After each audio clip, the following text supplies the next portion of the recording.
art department at the Philadelphia Museum of Art. I'm in charge of contemporary craft and modern decorative arts. And we are in the Perlman building, which is an extension building of the main building, in the gallery of where the Calder jewelry exhibition is on right now through November 2nd. And we hope that people will come to see this exhibition because it really shows a side of Calder that most Americans are unfamiliar with. The fact that he made jewelry throughout his lifetime, since 1929 till his death in 1976. And he was known to have played with wire his entire life. As a child, he would have seen a telephone guy repair guy to come splice telephone wire, and different wires would fall on the street, and he would make jewelry for his sister's dolls. And so there began the very inner beginnings of his interest in wire, but also the fact that he liked to sort of repurpose materials, and so in a way he would really fit into what's going on today in society with recycling and repurposing of materials. He really believed that he could make something so much better than what anyone could ever buy. And so upon meeting his wife, Louisa Calder, which I focus on in the beginning of our exhibition here, sort of his muse, the woman that really inspires him, he made jewelry for her upon falling in love with her on an ocean liner, a very romantic story. Makes her a beautiful bracelet out of brass wire which says Medusa, which was a nickname that he called her. And this wire is all cold work, nothing is soldered, nothing is heated, and he takes the wire and he manipulates the wire, not by cutting it up and creating the word Medusa, but by bending it in a very curvy, most voluptuous, beautiful way to create the word Medusa for her wrist. And then from there, over the years, he sort of started developing other sorts of forms and things, like for example, this wonderful hair comb, which we're guessing is made out of sort of a 10-gauge brass wire.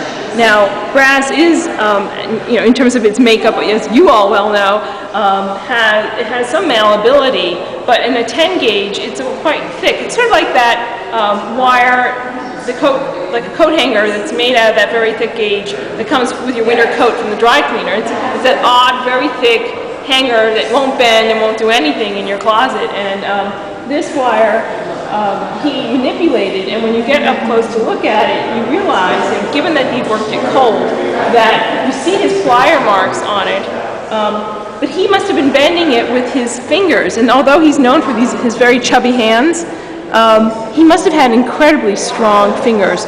And when you really look at the piece, you see how he didn't waste anything. He took a piece of wire, figured out its length, curled it, and made it part of the comb. It doesn't attach like up here, and then he continued the comb for your head.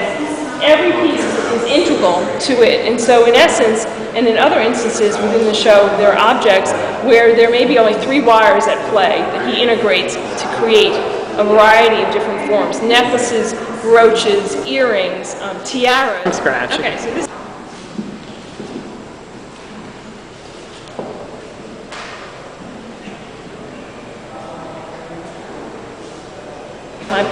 I've been saying that if 100 women showed up with a piece of Calder jewelry on it, and even though the themes of spiral or floral or natural forms or a basic thing as a circle constantly repeat themselves in his work, each woman would have a unique item on them. They wouldn't be seeing themselves coming and going, so to speak.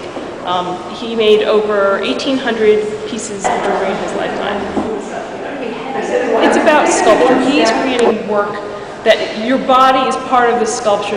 You are putting that piece of jewelry on that then engages it and you to become a work of art. This is a man who viewed every shape and form as sculpture, and this work is an extension of his mobiles and stables, which he's most famous for, and what Philadelphia is famous for in terms of being a Calder town, being his 3rd-generation sculptor from this city. To see this exhibition,